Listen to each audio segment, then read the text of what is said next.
Welcome to Rooted in Birth Video Diary Part 1. I am currently 38 weeks and a few days, and the belly is definitely getting bigger. No signs of baby yet. This is the longest that I have actually carried a baby, so we are just patiently waiting. I'm currently in the mountains of Colorado waiting to have my home birth after 2 C-sections. My journey to Rooted in Birth really started when I realized that there are unlimited possibilities within this life, yet we have been taught to think small, and we don't realize everything that's out there and everything that is possible for us. I'm creating these video diaries and this little guide, this portal through pregnancy and birth, so each woman individually can realize her power and realize that anything she sets her mind to can happen, that the possibilities are endless. It all starts with each of us individually stepping into our own power. It all started when I realized that birth wasn't something to be managed. It was something that happens naturally in nature all of the time.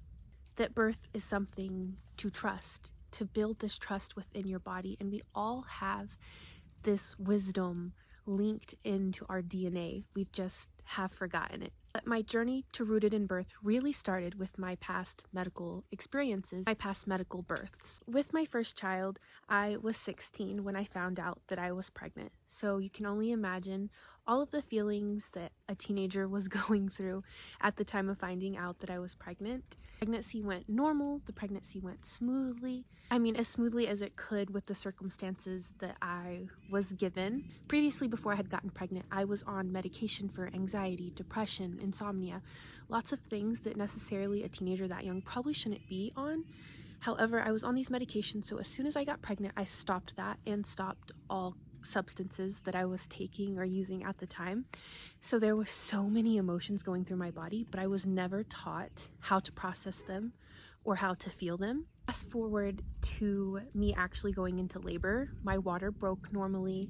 Everything was going normal, except I rushed to the hospital because this is kind of just all I knew what to do. And the women in my life at the time, that was all that they knew what to do. So I rushed to the hospital as soon as my water had broken to find out that my water had been broken for a little bit longer than I had thought or expected. Immediately got put into the hospital bed on my back. Everyone coming in, doing all the things, cervical checks, interventions, getting the epidural, all of the things to where I am just completely lack of control, laying in a bed with all of these people around me. Everybody in my hospital room, in-laws that I've only known for a few months, my mother, my grandmother, everybody in the room, everyone is constantly coming in, invading my privacy, but I didn't know that I could speak up. I thought that this was normal, so you're just supposed to lay there and let this happen. This is what birth is to the American society. Everything was going as normal as it could given the circumstances. Eventually, when it got time to push, I was dilated to a 10. I did everything on my own despite having some medical intervention. But the thing was, I was lacking support. I was lacking trust within my body. I was lacking privacy. I was lacking the connection to my body, the connection to my baby, the connection to the world around me. And even though I was dilated to a 10, I was not pushing fast enough. So even after pushing a few hours, the doctor was like, "We're going to take you to a C-section." I said, "No, I do not agree with this." "Well, this is an emergency. We're taking you to a C-section because the baby will not come out. His heart rate will begin to drop and things will start to look bad. We're taking you to a C-section." And all of a sudden, I don't feel like I am in an emergency, but everyone around me is in an emergency. Nurses come in, start prepping me for surgery. The doctor is getting all his stuff ready. My mom is freaking out. My boyfriend at the time, which is now my husband, was freaking out. Everyone is in the state of emergency, but me, who is carrying the baby, dilated to a 10, ready to push this baby out, does not feel like I am in an emergency. And I think at the time I just felt really confused but didn't know how to express those feelings. So at that point, I gave in. I went with them to the surgery. I remember feeling like I needed to push my baby out physically on the operating table while they're trying to put my spinal tap in. People were having to like hold me down so I could stay still through contractions. And then I ended up being knocked out and I had the C-section. All of your normal industrialized medical interventions. Didn't see the baby for the golden hour, didn't see the baby for the first 2 hours of his life. And so yeah, of course postpartum was a constant struggle. Don't even get me started on the hormonal imbalances, the postpartum depression, which by the way is a symptom of lack of support, nurturing, and lack of connection. Fast forward to my second child. This time I was a little bit more prepared, but not enough. I was like, I am going to have a VBAC because I found out that women could have vaginal births after C-sections. My mind was blown and I was like, oh, this is what I want to do. So fast forward to 29 weeks, I actually find out that my daughter has a birth defect called spina bifida, which, because I was on birth control at the time of conception, I believe that kind of led up to that. Birth control can cause malnutrition in the mother, causing her to be depleted in certain vitamins, especially folate. Everything switched around. Doctor's appointments, doctor's appointments, doctor appointments, and so much fear was put into my mind, my body, from the outside world. Now, the important thing is to not play the victim. I allowed all of this fear to come in. I allowed all of these people to get in my head. I allowed all these people to get into my body and to interfere with my pregnancies and my births. I was still determined to have a VBAC, and I found a provider who was on board at the time for a VBAC. So I was just like, okay, I'm gonna have a VBAC. And that's all I did. That's all I thought. I was like, it's gonna be fine. I'm gonna have a VBAC. And then I get to the hospital. Again, I had to drive actually 2 hours to get to the hospital to give birth. So my water broke at 35 weeks. I drove to the hospital and I was like, oh, I got this. I'm gonna have a VBAC. Immediately, I start to shut down once I get into the hospital. Sorry, snow is falling. Turkeys are walking everywhere. We are literally up in the mountains. There's wild turkeys everywhere and all the snow is melting. Immediately once I get into the hospital room, I begin to shut down because I've read the VBAC stories. I've read what hospital interventions do, and automatically they're putting an IV in, they're laying me on my back, they're putting an internal monitor in, doing all of these things. And again, I go into freeze mode, like, whoa, what is happening? Why is everyone in this emergency state? And I'm fine. I feel fine. But it makes you confused and not trust your body. So I just, once again, gave in to all of these interventions. I ended up having to be on bed rest. I remember sneaking out of the bed a few times to like bounce my ball because I was like, I'm gonna bounce on this ball. This is gonna help me have a VBAC.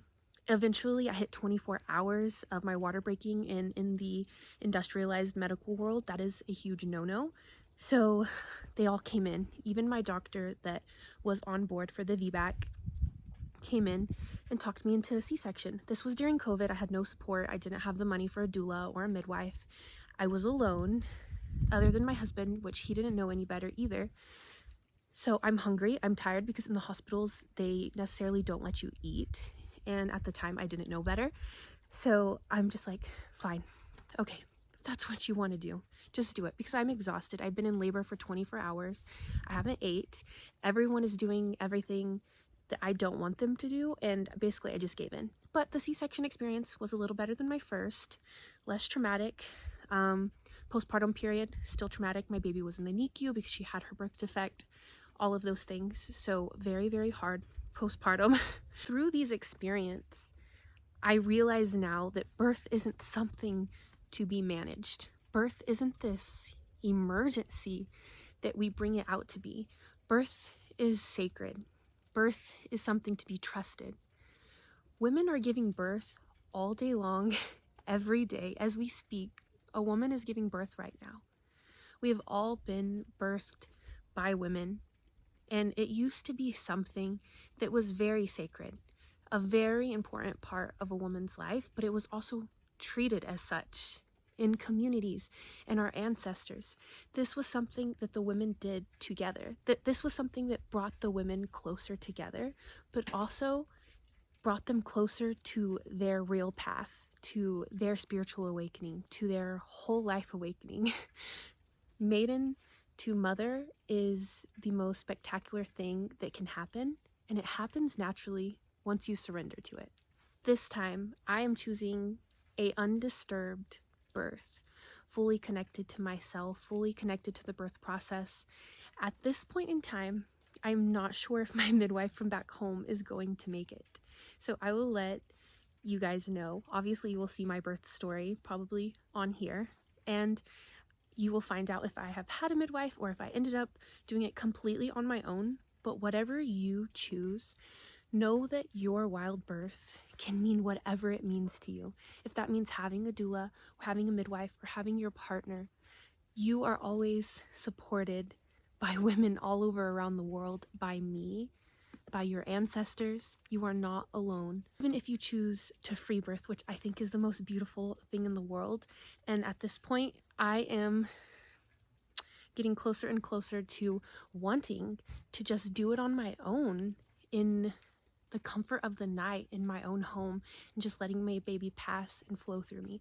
And I think it is a very beautiful thing. So just remember that no matter what you choose, wild birth to me, this wild portal that we are going to be going through together, just means that we are fully connecting to nature, to our bodies, to our babies, to ourselves, and the sacredness and wisdom of birth. As I get closer to being 39 weeks pregnant, which is the furthest I've ever gone, my first I went 38 weeks in a few days. My second I went 35 weeks. And I'm almost 39 weeks with this one. And in my home birth group, I see all these women posting, freaking out. I'm not dilated yet. I haven't had any symptoms, and they're 36 weeks. But I am just patiently waiting. I want to birth with full trust in my body, my intuition, and my body's and my baby's timing. And remember, this decision isn't about avoiding the medical system or avoiding hospitals or hate towards providers, hate towards hospitals. This isn't about that at all. This is about reclaiming birth as a rite of passage, reclaiming birth as ours, as mine, as yours. One of the first things that we have to do is to not be a victim, to not, a lot of spiritual people, they'll say like, you have to escape the matrix. There's these bad people constantly doing things, the doctors, they're bad, all of these things. But in reality, everyone is doing the best they can. They're doing what they know. So it's your responsibility to be educated and informed and use what you know to have the birth experience that you want. Because you can choose to go into the hospital and let them do whatever they want to you, just like I did. Or you can choose to step into your own power, find your voice, birth at home like our ancestors did. This is not a medical emergency. Enough about the past. Let's talk about this pregnancy and how wild it has been, how wildly different it has been from my previous pregnancies. This pregnancy has been anything but traditional. I spent the first 6 months traveling the US with my family of 4 in our school bus. And the plan was to have a bus birth. However, winter was really tough, and I'm all about connecting to the seasons and connecting to nature. But it was getting a little overwhelming. We saw some beautiful things, and I'm very thankful for the experience. However, we were headed to Florida to chase warmer weather, because that's what van life people do, when I found this listing on Facebook because I was looking for somewhere to rent to give birth to my baby, because I realized I didn't want to give birth in the bus. I wanted to really just create a really sacred space, which I'm telling you now, you can give birth anywhere at any time. There's women giving birth in huts right now. There's women giving birth in cars. You can give birth anywhere. Your body will do what it's supposed to anywhere at any time that it's ready. However, I found this listing on Facebook and it just felt right. It was like this really sweet listing of a tiny home in the mountains of Colorado, which then we would have to be turning around from South Carolina, traveling all the way to Colorado in a week to meet the first day of our lease. And I video called with these people and I was like, okay, I'm gonna give birth in this little tiny home off grid. So we turned around and drove all the way here, lived in the tiny home, ended up being in this place where someone is wanting to build a community.